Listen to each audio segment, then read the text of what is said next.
We're back breaking down NFL Week 9 on Draftkings. We're going to bring you our best picks from each position. If you like this kind of content, subscribe, hit the notification bell for future videos. Let's get into the picks. First, starting off at quarterback. A lot of people are going here. So am I. I like this game in general.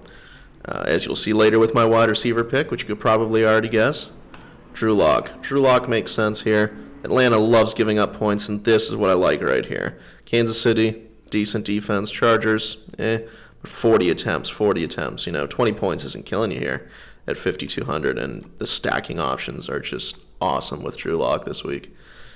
If Tim Patrick's out, Jerry Jeudy, smash play, and then KJ Hamler becomes a very sneaky, all or nothing kind of play. If Tim Patrick is out. If Tim Patrick's in, you can also just go back to Tim Patrick. Makes a lot of sense. Another deep threat for the Broncos. And then you're running it back with Julio.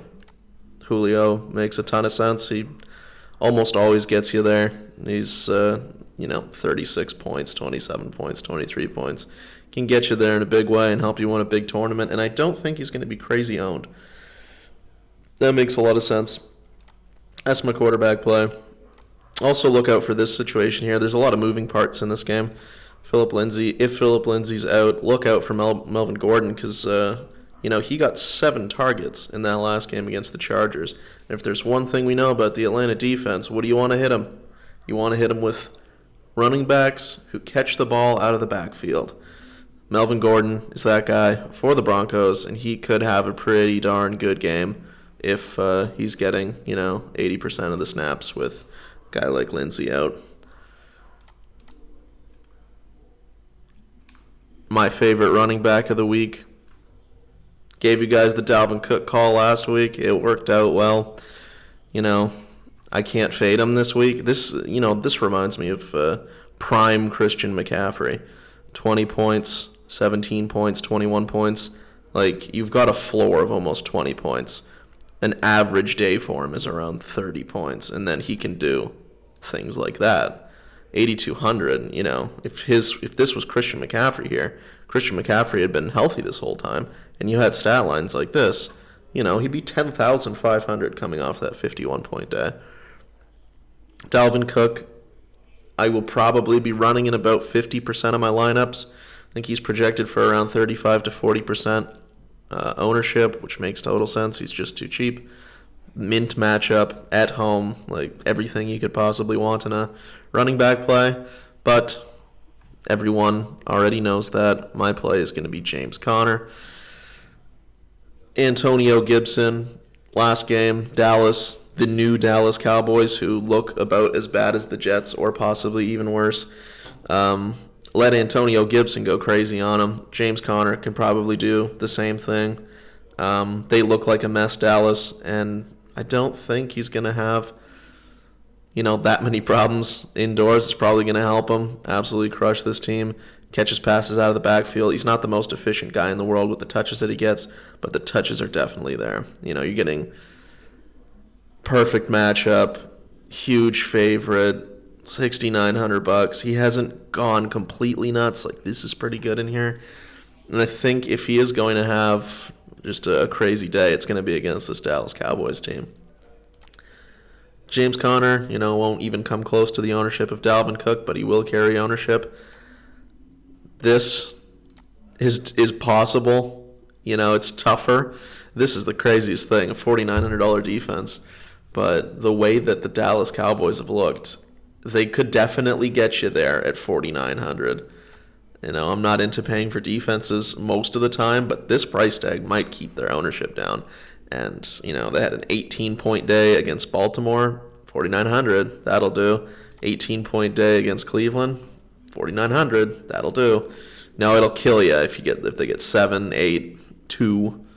It's obviously not going to do it, and that'll really, really hurt your team. But I think the Steelers,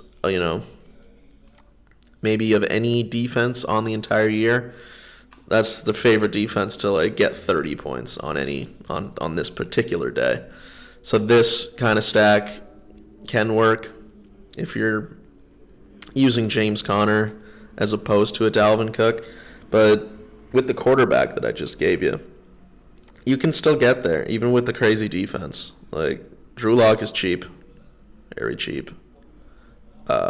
His pass catchers, really cheap. The bring back option is pretty expensive, but like this is doable. Very doable. Hunter Henry, or you could also bring it back with Hurst, $100 more, and like you have a reasonable amount of money to fill out the rest of this lineup, even with taking the crazy expensive defense, your expensive run back option in your stack, Dalvin Cook and James Conner. So that's definitely what I'm looking to do at running back. Another one of my favorite plays would be David Johnson. I think Houston is going to, beat down on Jacksonville here pretty bad, especially given their quarterback situation. He's really, really consistent, this guy. 17 points, 14 points, 12, 11. Like, he's not killing you in these mid-5 prices. He hasn't had a huge day yet. He didn't have his best day last time against Jacksonville, but I think this is a little bit of a different situation. I would expect 20-plus touches out of David Johnson here. And if you get a little bit of touchdown luck, maybe this is the day he gets 2 touchdowns, you could find yourself in the mid-20s, and then it's a smash play. David Johnson, I like quite a bit.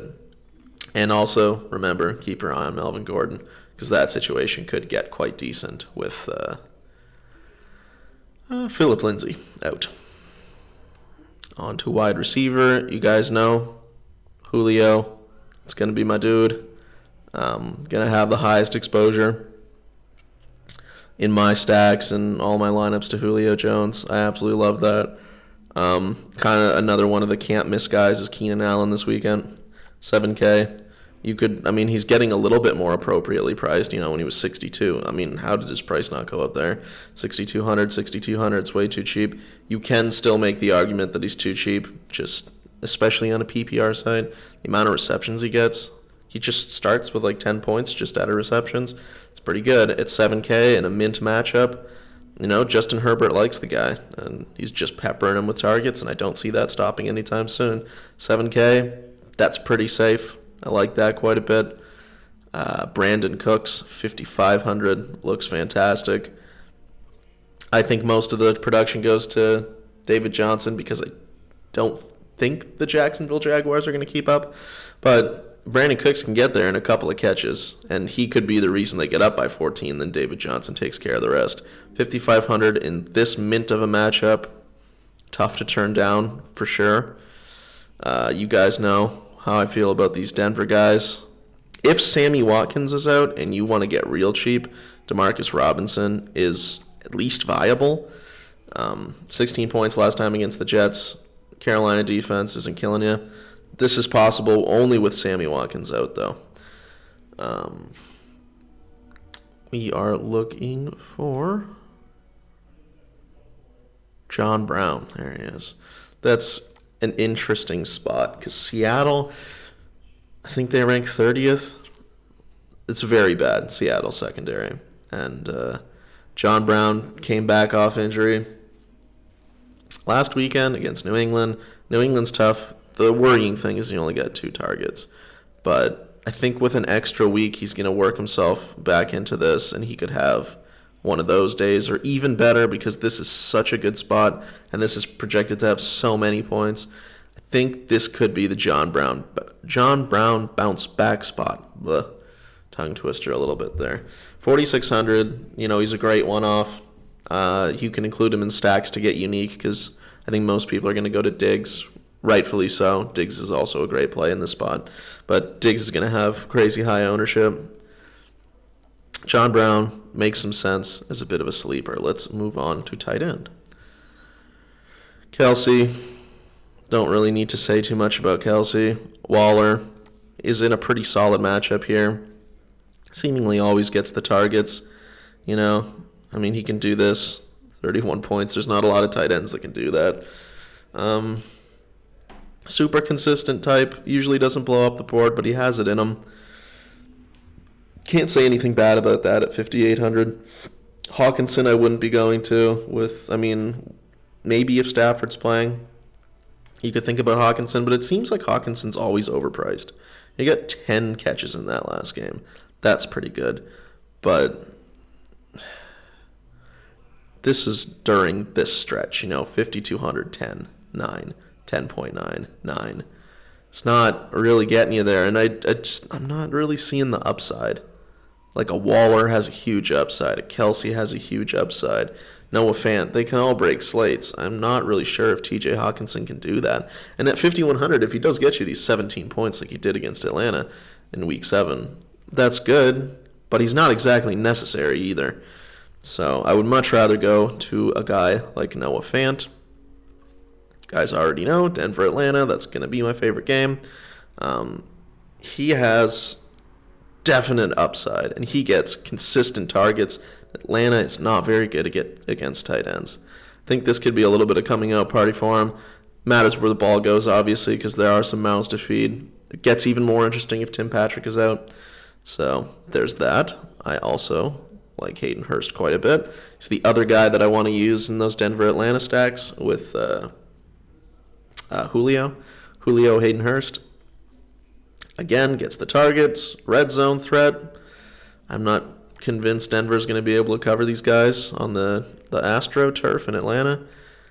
Again, another guy definitely could see having a big game. Hunter Henry, yeah. Hunter Henry I did find interesting. Vegas, not very good against tight ends. You know, in the 5-6 range average for targets on a weekly basis, and you know this is like, you know, oh, Hawkinson, he can get you your 14, your 12, or whatever. This is the difference. He's $1,100 cheaper, Hunter Henry, and he can get you pretty similar output to a guy like TJ Hawkinson, except I feel like Hunter Henry probably has a little bit more upside. I think he's got a multi-touchdown game in him, and it would not surprise me if it comes in Week 9. Defense, you know, I'm going to play a little bit of Steelers just because I don't think they're going to be that owned and are in as good of a spot as you could possibly ask for. I will have some Washington football team defense because of their pass rush being solid and Daniel Jones not being great, despite them not having a great game last time they played the Giants. I think Washington turns the table on them here and has a better game. I don't mind the Cardinals. The Cardinals can get a bit of pressure, and I don't think we learned that much about Tua in that Week 1 start. So uncertainty when you're playing tournaments is sometimes a good thing. I'm not opposed to paying $2,900 for the Cardinals defense to figure out if Tua is all that or not. Those are the picks for this weekend. Best of luck in Week 9. We'll see you next time. If you want to follow us on social media, On The House Pick 1 on Twitter, On The House Picks Instagram. Subscribe, leave a comment. Who's your favorite play of the week? And we'll see you next time.